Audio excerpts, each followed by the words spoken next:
C'est l'heure du grand nettoyage de printemps. Tu te munis d'un chiffon et d'un balai pour te débarrasser de toutes ces toiles d'araignée sur tes fenêtres. Elles n'ont aucune chance cette fois-ci. En enlevant une toile d'araignée après l'autre, tu remarques soudain de la boue aux formes étranges coincée sous le toit et le porche. Qu'est-ce que c'est? Tu t'en rends compte tout à coup, il doit s'agir de nids de guêpes maçonnes. Avec tant de nids côte à côte, il doit y avoir un essaim. Heureusement, les guêpes maçonnes sont des insectes solitaires. Ouf! Toutes ces petites huttes de boue sont remplies d'araignées paralysées. Parfois jusqu'à 500 araignées peuvent être piégées dans ces casiers, attendant juste que les jeunes guêpes éclosent. Si le nid a des trous, cela peut indiquer qu'il est vieux ou abandonné, car les guêpes maçonnes percent des trous pour quitter leur nid. Si tu veux les enlever, il est préférable d'attendre la nuit quand elles ne sont pas aussi actives. Bien qu'elles soient assez placides, si elles se sentent menacées, elles n'hésiteront pas à piquer.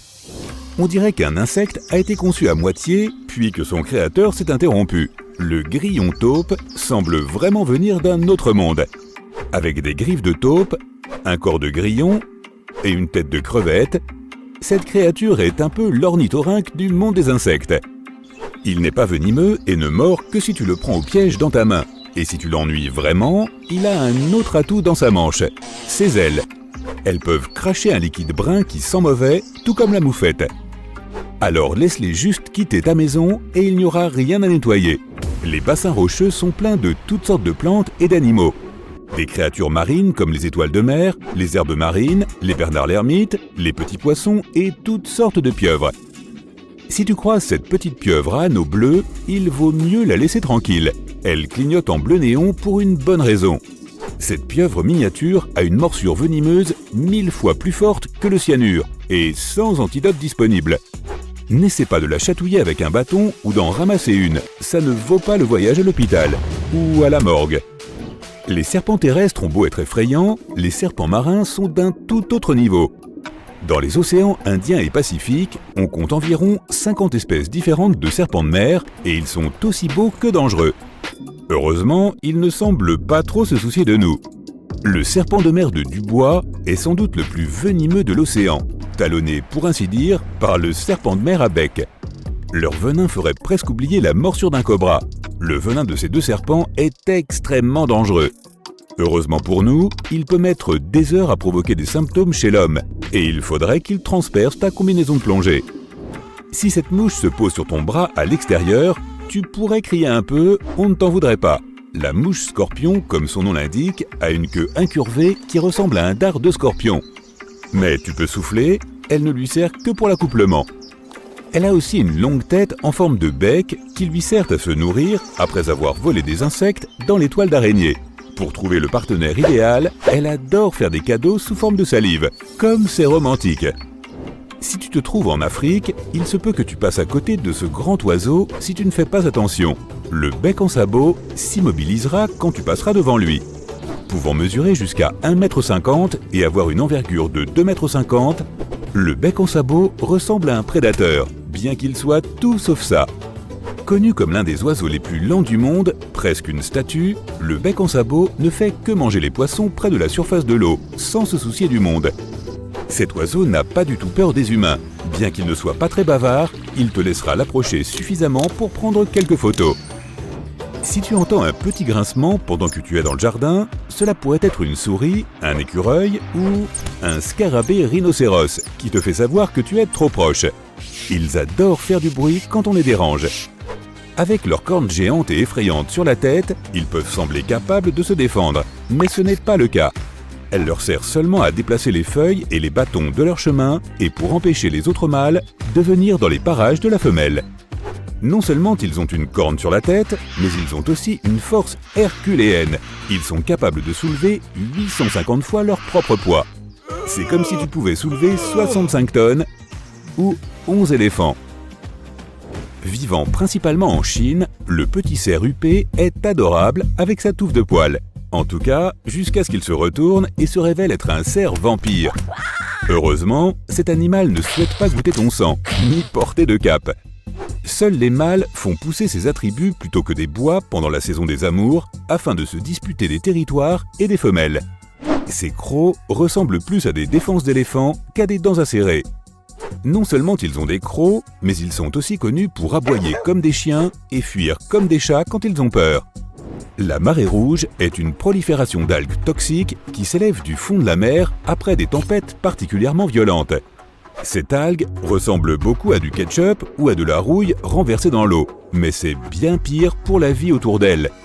Les poissons et les organismes marins tenteront de s'échapper une fois exposés aux algues toxiques présentes dans leur eau. Ce n'est pas particulièrement nocif pour les humains qui y sont exposés, mais si tu manges des fruits de mer contaminés par ces toxines, les choses peuvent devenir un peu plus graves. Donc si la mer est rouge, reste hors de l'eau. Certaines araignées aiment arborer des couleurs vives pour montrer qu'elles sont dangereuses, mais pas l'Atrax robustus australienne. Cette araignée noire brillante n'a pas besoin d'artifice pour prouver qu'elle est balèze. Elle peut être très dangereuse si elle décide de te mordre. Elle peut arrêter ton système nerveux en seulement 30 minutes. Tissant leur toile dans n'importe quel abri, comme de vieux rondins, des chaussures ou même des nains de jardin, les Atrax robustus aiment vivre près de notre habitat pour se nourrir facilement. Quand elles en ont assez d'un endroit, elles laissent leur toile derrière elles et partent à la recherche d'un nouvel endroit. Certains disent que les ratels sont intrépides, et en un sens, ils ont peut-être raison. Quand tu es assez courageux pour piquer de la nourriture à un jaguar, un lion ou une hyène, qu'est-ce que tu as à craindre ? Ces cousins de la belette ne sont pas seulement féroces, ils sont super intelligents. Ils sont même connus pour utiliser des outils afin de s'échapper des enclos. Les trucs comme les râteaux, les pierres et la boue deviennent des objets à escalader pour regagner leur liberté. En plus de leur ressemblance physique avec la moufette, les ratels possèdent une glande dangereuse près de leur queue qui contient une puissante machine à puer. Ils sont donc courageux, puants, ont une peau extrêmement élastique et résistante, et pour couronner le tout, ils jouissent d'une forte immunité contre les scorpions et les serpents. La meilleure chose à faire si tu tombes sur un ratel, c'est de le laisser tranquille. As-tu déjà entendu parler du champignon Idnel de Peck ? Non ? Et son autre nom, le champignon aux dents qui saignent. Ce champignon n'est pas toxique, mais il a un goût si amer que tu devrais y réfléchir à 2 fois avant d'en goûter un. Quand il est jeune et en pleine croissance, ce champignon blanc semble avoir de la gelée rouge qui sort de ses pores. Ce liquide collant est de la sève poussée vers le haut parce qu'elle a absorbé trop d'eau. Le champignon adulte est plutôt fade comparé à cela. Sous le chapeau du champignon, où ses spores sont produites, il y a une structure en forme de dent, comme s'il n'était pas déjà assez bizarre. Les diables de Tasmanie ont la réputation d'avoir très mauvais caractère lorsqu'ils se sentent menacés par un prédateur, lorsqu'ils se battent avec d'autres mâles ou lorsqu'ils cherchent une place à table pour le dîner. On les surnomme diables à cause de leurs dents et de l'un des cris les plus effrayants qui soient au milieu de la nuit. Ils mangent à peu près tout ce qu'ils peuvent trouver. Ils n'ont pas l'habitude d'aller vers les gens, bien qu'ils sachent se défendre s'ils sont menacés. Et vu comme leur morsure est puissante, heureusement que les diables de Tasmanie préfèrent s'échapper. Ces déserts arides qui s'étendent à perte de vue semblent sans vie de prime abord. Mais parmi ces sables, il est aussi possible de rencontrer des créatures dangereuses et parfois effrayantes. Certaines d'entre elles ne peuvent présenter qu'un léger risque pour notre santé, mais d'autres resteront à jamais gravées dans ta mémoire. Faisons leur connaissance, en commençant par les plus modérément dangereuses et en terminant par les véritables cauchemars. Tu marches dans le désert et tu vois un gros ours en peluche, les bras grands ouverts. Tu en déduis qu'il s'agit probablement d'un mirage, mais tu t'approches tout de même. Tu avais vu juste, ce n'est pas une peluche mais un cactus géant. Et il y a quelque chose d'étrange à son sujet. Grâce à son étrange pilosité, ses branches semblent s'apparenter aux bras d'un ours en peluche. Il ne s'agit cependant pas de fourrure, mais de milliers de fines aiguilles. Et c'est la raison pour laquelle il ne faut surtout pas s'en approcher. Ce cactus se nomme Cylindropuntia bigelovi, ou Cholla urson. Il pousse dans les zones désertiques de l'Arizona et dans le nord du Mexique. Ne t'inquiète pas, ce cactus ne t'attaquera pas pour autant, mais il s'accrochera à ta peau ou à tes vêtements si tu as le malheur de le toucher. Ce manteau de fourrure protège le cactus des animaux, crée de l'ombre et le protège de la chaleur. Les branches latérales sont les parties les plus importantes de la plante, car elles réalisent la photosynthèse et accumulent une grande quantité d'humidité à l'intérieur. Ainsi, malgré tous les dangers qu'il présente, ce cactus peut s'avérer utile pour les gens qui se déplacent dans le désert. Et le danger ici, ce sont les aiguilles. Si tu les regardes de plus près, tu remarqueras leur aspect barbelé. Il suffit de les toucher pour que des centaines d'épines s'enfoncent dans ton doigt. Il est difficile de s'en débarrasser, et les épines provoquent des sensations douloureuses extrêmement désagréables. Mais ce qui est le plus intéressant avec ce cactus, c'est la façon dont il se reproduit. La plante se clone d'elle-même dans un nouvel endroit. Lorsque les animaux et les hommes passent devant ce cactus et le touchent, ce dernier leur cède un petit morceau de lui-même avec ses épines. Dès que ce morceau tombe au sol, il prend racine et commence à pousser. On augmente le degré de dangerosité. Le prochain monstre du désert court vers nous. Et c'est une autruche. Beaucoup pensent que ces animaux sont des poltrons, tout juste bons à s'enfouir la tête dans le sable. Tu changerais probablement d'avis si tu avais la malchance d'en croiser une. En général, les autruches ne sont pas agressives, mais tu devras prendre tes jambes à ton cou si jamais tu t'approches de leur nid. En revanche, tu as peu de chances de leur échapper, car les autruches ont une vitesse de pointe de 70 km/h. Tu auras besoin d'une voiture pour les distancer, car elles sprintent et frappent leur ennemi de leur poitrine. Il est même arrivé que des autruches attaquent des camionnettes et leur causent d'importants dégâts. Mais le principal danger que représentent ces volatiles réside dans leurs puissantes pattes munies de griffes acérées. Avec celles-ci, ils peuvent porter des coups puissants et même s'acharner sur un adversaire au sol. Alors oui, si tu aperçois une autruche au loin, passe ton chemin. Ce petit lézard tacheté passe presque tout son temps sous terre, dans les déserts arides du sud-ouest des États-Unis et du nord-ouest du Mexique. Parfois, il sort pour chercher son repas. Il a l'air trognon comme ça, mais à vrai dire, il s'agit du très dangereux monstre de Gila. Sa peau épaisse le protège des faucons, des coyotes et d'autres prédateurs. Mais son atout principal, c'est son venin. Les serpents et les araignées injectent leurs toxines à l'aide de longs crocs acérés. Mais le monstre de Gila, lui, s'accroche à sa proie et la mâche pour répandre son venin. Et lorsqu'il mord une personne, il est capable de garder ses mâchoires fermées pendant très longtemps. Il est difficile de se débarrasser de l'animal. Les personnes qui ont ressenti les effets de son venin disent avoir eu l'impression que de la lave en fusion leur passait dans les veines. Malgré cela, le lézard s'est avéré utile à la science. Des médecins ont exploité son venin afin de concevoir des médicaments contre le diabète et l'obésité. Le moment est venu. Prépare-toi à rencontrer l'une des créatures les plus effrayantes du désert. Ne fais aucun bruit et profite juste du silence. Ne bouge pas, il n'y a personne aux alentours. Soudain, tu entends un sifflement venant d'en bas. Tu baisses la tête et tu la vois. Une grosse araignée jaune de la taille de la paume de ta main, aux puissantes mandibules et aux longues pattes, se tapit dans l'ombre de ton corps. Horrifié, tu fuis ce monstre. Mais il te poursuit. Ce n'est pas facile à faire dans une telle situation, mais tâche de te calmer. La créature ne s'intéresse pas à toi. Elle ne veut que ton ombre pour s'abriter du soleil brûlant. En tout état de cause, il vaut mieux ne pas la toucher. Les puissantes mâchoires de l'araignée solifuge peuvent provoquer des sensations très désagréables. C'est le moins qu'on puisse dire. D'ailleurs, cette créature n'est pas exactement une araignée. Certes, elle appartient à la classe des arachnides, mais il s'agit d'une espèce distincte, les Solpugidae. Il aime mordre. Elle n'est pas craintive, et même assez agressive. La solifuge se nourrit d'insectes, de lézards, de rongeurs et de petits oiseaux.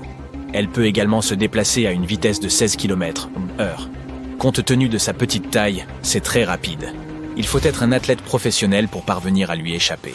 Le plus souvent, on trouve ces solifuges dans les déserts du Moyen-Orient. Mais elles vivent également au Mexique et dans le sud-ouest des États-Unis.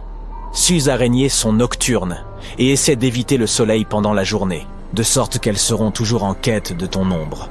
D'ailleurs, elles doivent leur nom au fait qu'elles fuient l'astre solaire en toutes circonstances. Tu n'auras aucune chance de leur échapper pendant la journée, mais elles voudront également s'en prendre à toi pendant la nuit, surtout si tu fais un feu. Les Solpugidae courent toujours vers la lumière dans l'espoir d'attraper quelque chose. Certaines espèces de ces araignées émettent même un sifflement pour effrayer leurs ennemis. Calmons-nous un instant et quittons ce désert brûlant. Nous entrons dans les tropiques humides de la Tanzanie. Sous l'écorce des arbres, les tapis de feuilles mortes et dans les grottes obscures, tu pourrais bien rencontrer l'une des créatures les plus terrifiantes de la planète, l'amblipige, ou araignée 24 heures. Imagine-toi un gros scorpion dépourvu de queue, avec un corps plat qui semble avoir été compressé. Il ressemble aux araignées, mais n'a pas de glandes à venin et ne peut pas tisser de toile. Ce monstre est rapide et silencieux. Mais ce qui est le plus effrayant, ce sont ses 2 griffes avant, 2 fois plus longues que la créature elle-même. Toute proie qu'il attrape ne pourra jamais s'échapper. Sa vie entière passée dans une grotte sombre a altéré sa vue et l'Amblipige essaie donc d'éviter la lumière du soleil. Lors de la mue, il grimpe au plafond et se débarrasse lentement de son ancienne peau. Imagine-toi diriger ta lampe à cet endroit pour y apercevoir de petits cocons d'où sortent des araignées pâles aux pattes excessivement longues.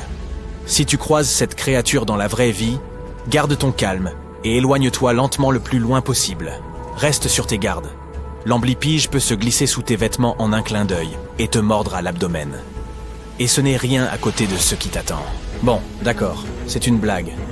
Ce gentil petit bonhomme est l'une des créatures les plus timides et les plus inoffensives parmi tous les arachnides. Il a peur de nous et ne s'en prendra jamais à toi. Beaucoup le trouvent majestueux et gardent des amblipiges dans des terrariums faits de verre.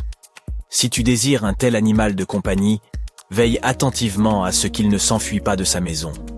Car si cela se produit, il sera très difficile de le rattraper.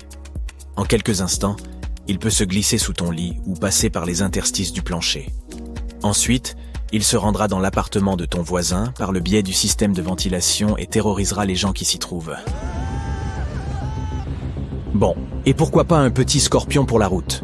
Ce dernier n'est pas aussi effrayant que les autres créatures de cette vidéo, mais il s'agit du scorpion le plus venimeux des États-Unis, le Centruroide sculpturatus d'Arizona. Le problème, c'est qu'on peut le trouver dans le désert, chez soi ou dans son jardin. Cette dangereuse bestiole venimeuse se glisse dans les pièces et pique souvent les gens. Une seule piqûre suffit à provoquer une douleur similaire à celle d'une piqûre d'abeille.